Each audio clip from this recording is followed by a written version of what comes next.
Ya, pemirsa, masih dari Surabaya, pemirsa, kota Surabaya saat ini menjadi daerah penyumbang kasus positif corona tertinggi di Jawa Timur. Secara keseluruhan, angka penyebaran COVID-19 di Jatim terus merangkak naik. Dan penerapan new normal dikhawatirkan menyebabkan penyebaran COVID-19 di kota Pahlawan ini justru semakin tinggi.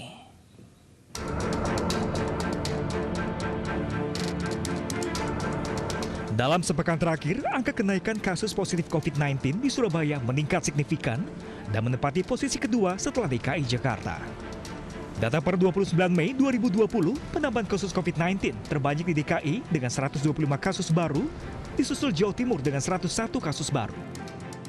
Gugus Tugas COVID-19 Kota Surabaya menyebut kenaikan terjadi karena masifnya rapid dan swab test yang dilakukan pemerintah Kota Surabaya. Diajukan sekitar 1.000 sekian. Nah, masih ada yang belum keluar, jadi masih ada yang sisa keluar yang belum keluar sampai sekarang ini 347 swab.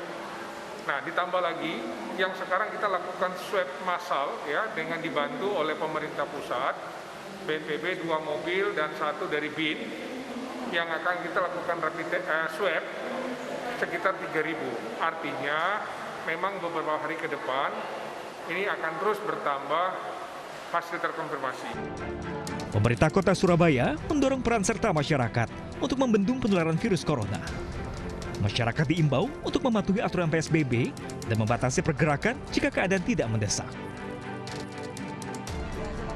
Skenario new normal atau pola hidup baru yang beradaptasi dengan pandemi COVID-19 kini menuai polemik. Sejumlah indikator mengatakan Indonesia belum layak memasuki fase new normal. Berbeda dengan pemerintah pusat, pemerintah Provinsi Jawa Timur belum akan menerapkan new normal. Pasalnya, angka penyebaran COVID-19 di Jatim, khususnya di wilayah Surabaya Raya, masih terus naik dan belum menunjukkan tanda-tanda penurunan. Kalau untuk wilayah Surabaya, mungkin tahapan untuk new normal itu kita lihatnya banyak hal. Jadi new normal, kini teman-teman tolong kita tetap berpedoman. New normal itu kalau pedomannya PBB harus turun 50% dalam 2 minggu terakhir. Sementara itu, persebaran COVID-19 di Jawa Timur semakin tinggi. Data Pemprov Jawa Timur pada Jumat 29 Mei 2020, terdapat 139 kasus baru dengan total 4.409 pasien positif corona. Dari 139 kasus baru, terbanyak di Surabaya dengan 94 pasien positif dan 17 meninggal dunia. Dari Surabaya, Jawa Timur, Tim Liputan Ayus melaporkan.